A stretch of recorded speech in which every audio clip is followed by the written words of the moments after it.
Hello everyone. जैसे कि आप सभी जानते हैं, कोई भी कंपटीशन एग्जाम हो उसमें रीजनिंग के कुछ प्रॉब्लम्स आती हैं और हम उन्हें बहुत इजी, हमारे पास टाइम बहुत कम होता है और हमें बहुत जल्दी जल्दी इनको सॉल्व करना होता है।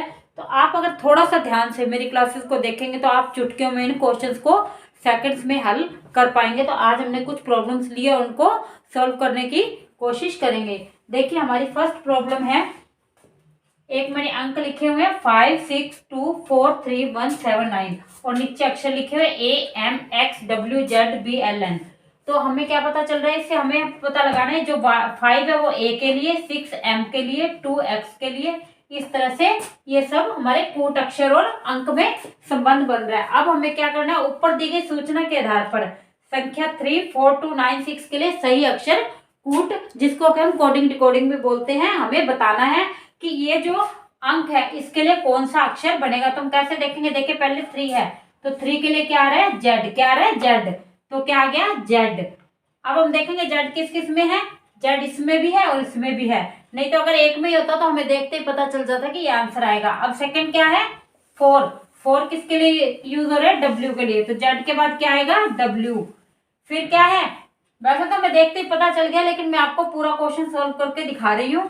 उसके बाद में है 2। 2 के लिए क्या है, एक्स।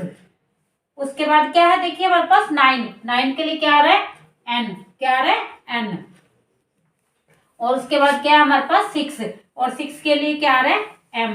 तो अब हम देखते हैं Z W X N M इसमें आ रहा है, तो हमने देखते ही इसको टिक कर दिया। वैसे तो हमने जैसे ही 3 और 4 को देखा था हमें पता चल गया, क्योंकि जेड और डब्ल्यू जो है इसमें और इसमें जेड आया था, लेकिन जो डब्ल्यू है वो इसी में आया और किसी में नहीं आया। उसको देखते ही हमने यहाँ पे टिक कर देना। हमें पूरा क्वेश्चन सोल्व करने की जरूरत नहीं है, क्योंकि हमारे पास टाइम बहुत कम होता है कॉम्पिटिशन एग्जाम में। तो हमें थोड़ा सा पता चलता ही इसका आंसर पता चल गया। पूरा तो मैंने इसलिए करके दिखाया कि आगे से कोई भी क्वेश्चन आता तो आप बड़े इजिली इसको सोल्व कर सको। अब देखिए सेकंड क्या है, हमें दी गई सूचना के अनुसार आधार पर, ये सूचना में दे रखी है, इसके आधार पर पहले हमने क्या किया था, अंक दिए हुए थे, अक्षर ज्ञात किया था। अब क्या है कि अक्षर दिया हुआ है, अंक ज्ञात करना है। एम, बी, एक्स, एन और जेड के लिए हमें कूट अंक बताना है कि कौन सा आएगा। तो देखिए मैंने आपको बताया था कि ऊपर वाले अंक का नीचे वाले से कूट बनता है। तो एम के लिए क्या आ रहा है, देखिए कहाँ पे एम। एम के लिए आ गया 6। क्या आ गया, 6।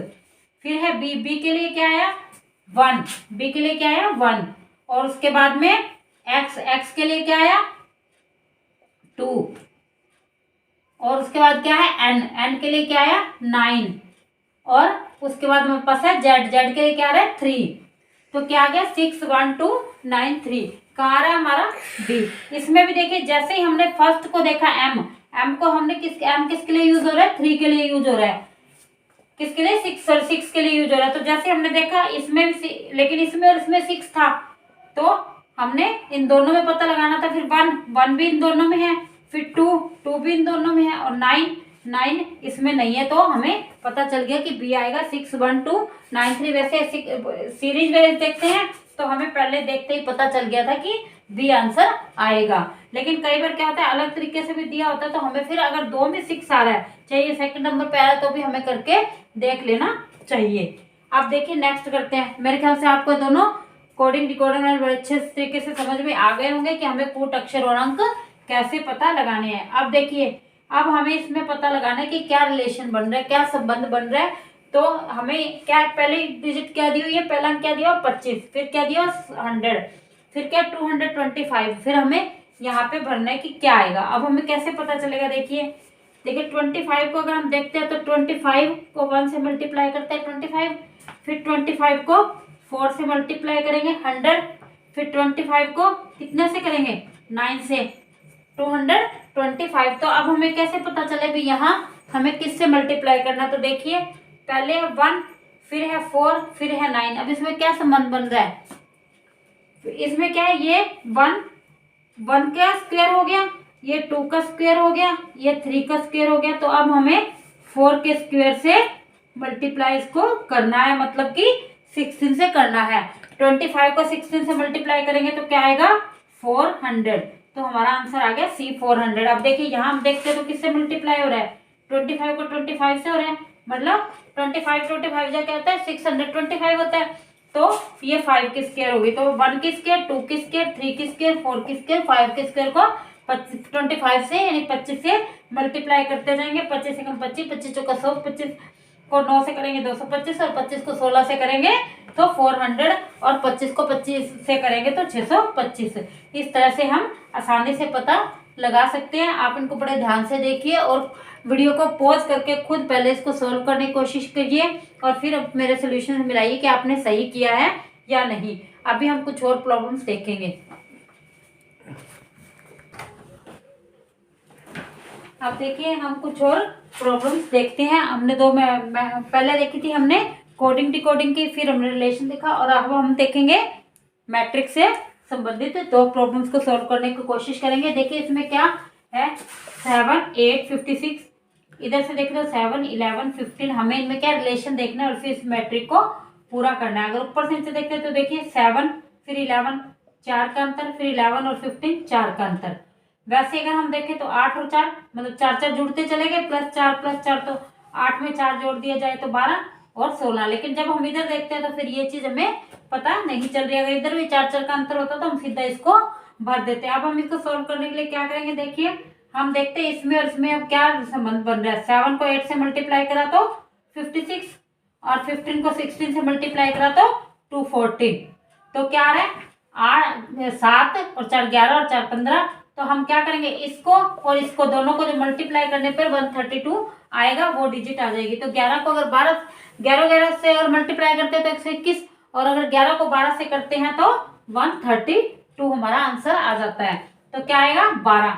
कैसे आया, इन दोनों को मल्टीप्लाई करा 56, इन दोनों को मल्टीप्लाई करा 243। तो वैसे ही हमें देखना है कि इसको किस से मल्टीप्लाई करें कि 132 आ जाए। तो हम 12 से मल्टीप्लाई करेंगे और हमारा आंसर आ गया 132। जैसे हमने 12 देखा हमने उस पर टिक कर दिया। वैसे भी अगर हम सीरीज वाइज देखते हैं तब भी हमारा 12 भी आ रहा है और अगर हम इन दोनों को, लेकिन हमारे यहाँ पे सीरीज नहीं था इसलिए हमें इसमें भी संबंध देखना जरूरी था कि किस तरह से ये 56, 132 और 240 56 और 240 है, उसी तरीके से 132 आना चाहिए। तो फर्स्ट और सेकंड को मल्टीप्लाई करके थर्ड डिजिट आ रही है, थर्ड अंक आ रहा है।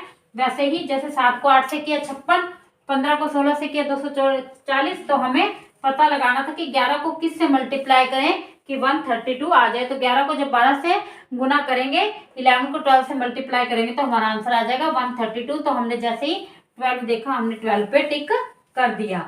अब देखिए हमारे पास नेक्स्ट क्वेश्चन है 9, 16, 25, 36, 144, 256 और 400। इन दोनों में हमें भरना है। फिर हम वही देखेंगे किस तरह से देखेंगे। देखिए हमें पता लगाना है, अगर सीधा देखें तो 3 की स्क्वायर, 4 की स्क्वायर, 5 की स्क्वायर, 6 की स्क्वायर, लेकिन 7 की स्क्वायर, 8 की स्क्वायर नहीं बन रहा क्योंकि यहाँ 12 की स्क्वायर है और यस। तो फिर देखिए अब हम कैसे करेंगे ना। अब हम ऊपर से नीचे देखते हैं। 9 को अगर 4 से मल्टीप्लाई करें तो 34 और 9 को 4 से मल्टीप्लाई करें 36 और 36 को 4 से मल्टीप्लाई करेंगे तो 144। 9 चौका 36, 36 चौका 144। वैसे यहाँ देखते हैं हम करके 16 को 4 से करेंगे 64, 64 को 4 से करेंगे 256 और यहाँ हम 25 को 4 से करते हैं तो 100 और 100 को 4 से करते हैं तो 400।